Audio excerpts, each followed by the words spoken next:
Hey everybody, here's something I thought it would be interesting possibly to reflect upon, and that is how it's become, quote, right wing or, quote, far right to be a, quote, conspiracy theorist. Sorry to put everything in quotes, but I just, you can't, you gotta, you have to do it because the way that there's so many people misrepresenting, there's so many dishonest, disingenuous media types slinging around words like these, descriptors like these, and as annoying as it sounds to always do this and put it in quotes, you have to do it because you can't just accept their terms as if they're you know as if they point to some deeper reality when they don't. But since when did conspiracy thinking become, or what's been called conspiracy thinking, conspiracy theorizing, or whatever? Since when did that become a right wing thing? You know, you and I remember I don't engage with other people online that much, but I do remember somebody posting something somewhere on YouTube or Instagram or someplace, saying, well, conservative, most right wingers are conspiracy theorists, or most conspiracy thinking seems to be a right wing thing, and he was disparaging, of course, conservatives by calling them conspiracy theorists, just the sort of typical rhetoric you hear these days. But I remarked to him, well, look, assassination of JFK, assassination of RFK, assassination of MLK, the big three. Back then, who were the conspiracy theorists? What were they associated with? What side of the political spectrum were they generally associated with? It would be the left, not the establishment left, maybe, but the left, generally speaking. And it was more the conservative types back then who tended to think, we can trust in institutions like the FBI and the CIA and other alphabet agencies. They've got our backs. They're real Americans. They're looking out for us. And if you're against them, you're probably a commie. I'm speaking hyperbolically, or not being all that nuanced here, but I'm saying this is the general how the paradigm stood at that time, generally speaking. Now, so then I should also throw in the assassination of Malcolm X, which doesn't get as much play as the other three, but those assassinations were all of figures that were considered to be liberal, and so it was widely thought that it was right wing forces who had done them in, and it was mostly leftists and liberals who were saying, the official story is not accurate here. It's not right. It's not true. And that's a fact. That's just a fact. Okay. And moving, a few decades forward to 9/11, when that happened, who were the ones who were mostly saying, like the loose change people, I don't know the names of others, but just generally speaking, in the early days of 9/11 revisionism, it was mostly left-leaning types of people. Again, not establishment leftists, probably not, Democrats, who hold office or anything like that. Though maybe in a couple cases that would have been the case. But again, it was mostly a left-wing phenomenon to question the official story of 9/11. I mean, Bush was hated by the left, and so and Cheney was hated even more by the left at that time. And so it was thought, this is this, we aren't being told the truth. This was something that the neocons and the government did. They pulled off this false flag in order to justify their ambitions for renewing American imperialism, in places like Iraq or Afghanistan or elsewhere, other places that they wanted to go. And by the way, all of that is true. I believe all of that, and I was sort of partial to that point of view, even back then, even though I was a conservative, a kind of, in a way, a normie conservative, but I really didn't care for the whole, welfare warfare state idea. The whole, we have to be in favor of this war no matter what. We have to get behind this war no matter what. That mentality never sat well with me. But at the time, it was people on the left who were saying that kind of stuff. So somehow, between 2001 and now, somehow conspiracy thinking became got to be construed as a right-wing phenomenon. And I think in some ways it is now a right-wing phenomenon, but it's more complicated than that, obviously, for the reasons that I've given. So, because namely that we've got all of these prior cases in which the people who were sounding the alarm, pointing out the flaws in the official story, they tended to be on the left.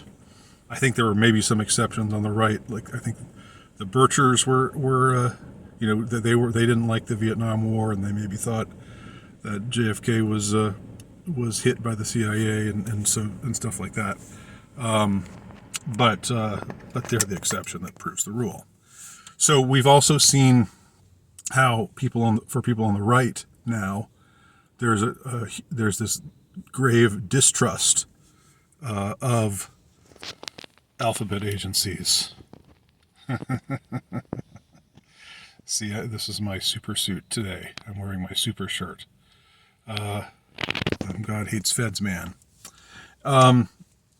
And questioning of groups like the FBI and the CIA and corporate interests who are now relentlessly virtue signaling for feminism and for LGBT and for every other trendy thing, and for drag queen story hour. It wasn't that wasn't the case 20 years ago, 30 years ago, certainly amongst the corporate elites. It was a much more and I've talked about this elsewhere as well.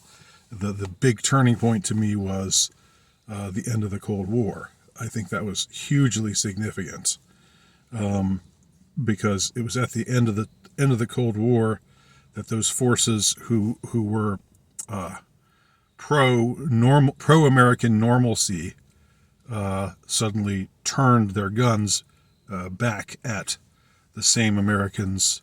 I say suddenly, but I think it was gradually. It didn't happen all of a sudden. But we saw them eventually. The guns that were pointed outward got turned back towards us, and now up to the point now where we have a situation where the government types, the ones who are in charge, are trying to say that the real terrorists are the patriots. The real terrorists are white men, from middle America with conservative values, who are church-going and traditional. They're the ones who are most dangerous, and so there's this real atmosphere of hostility between conservative traditionalists and institutions like the FBI and the CIA and other other groups like of a like nature. So somehow there was this big turnaround anyway with conspiracy thinking, and I just think that's worth mentioning. It's worth pointing out, lest anyone get overly simplistic, and believe that somehow the way things are now, it's always been this way. In some ways, what we see now is a big time reversal from the way things used to be. And I wouldn't have seen this paradigm shift coming, 20 years ago. I wouldn't have seen a day where, the Army, the U.S. Army, the U.S. Armed Forces was not just, did not just have a policy against homosexuals being in the armed forces, or have a don't ask, don't tell policy. And now, we see drag shows and stuff like that on U.S. Army bases, and and if you're against it, then you're bad. It's not like I didn't see that coming. A lot has changed, and the new rebels are, of course, the new punk rock is right-wing conservatism. The new anti-establishmentism is right-wing conservatism today. And now we also see that these same groups are constantly reviled by supposedly respectable institutions, and that we're told to believe that they are deeply disturbed and violent and untrustworthy people.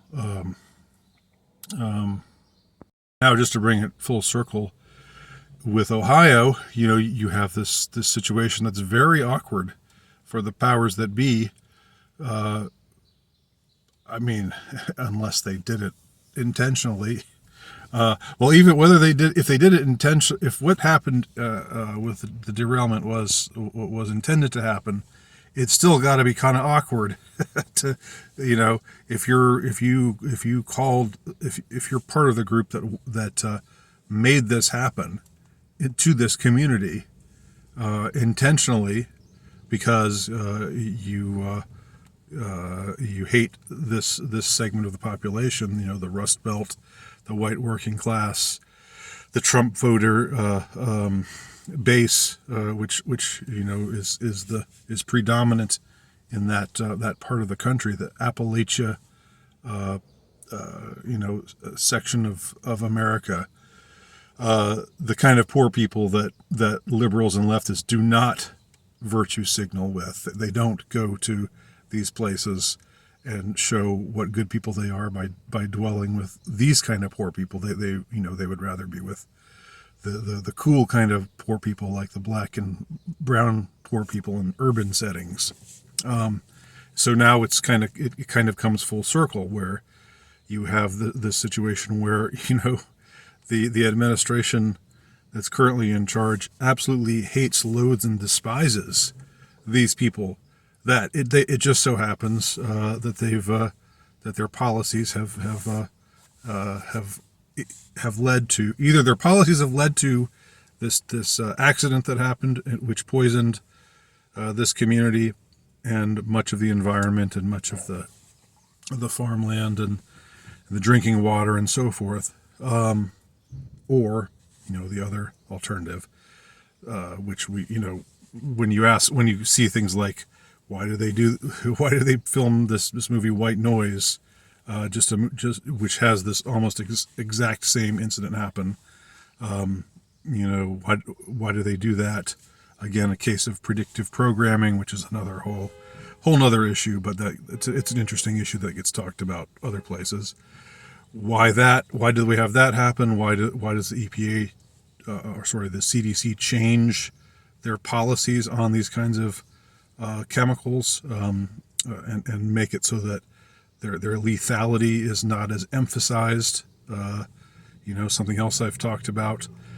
And why did this digital health tracking system, why was that put into effect in East Palestine, Ohio, just weeks before, or maybe it was even days before? I think it was late January that this happened.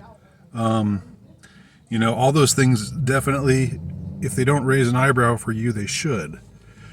But anyway, my larger point is, now you have, this subsection of America, which at one point the powers that be would have, during the Cold War years, during the 70s and 80s, it would have been like these good, church-going, middle American, salt of the earth type of people. They're good people. They work hard in the factories, and we should value them and treasure them, and that's the message that they would put out back then. And now it's just, these people are just terrible, disgusting opioid addicts, and good riddance to bad rubbish. Basically, for the more of them die of opioid addiction, the better, because they're just also so disgusting, such awful people who vote for Trump and have traditional values and probably are plotting terrorism. And this is not, maybe not the direct message that's put forth by the powers that be, but it's basically, when you strip everything away, it's how they feel about these people. And now we're in this situation where it's become much more and more of a focal point, and more and more people are talking about it, and fewer people are being diverted from it. It's big news right now. Maybe I'm sure at some point it'll vanish from the headlines. But in any case, it sort of underlines the larger reversal that I'm talking about. This reversal of trends, which is very, again, something that I would not have predicted. I don't know if anybody would have predicted this kind of this kind of development. And yet here we are. Thanks for listening. Thanks for watching. Tell me your thoughts below.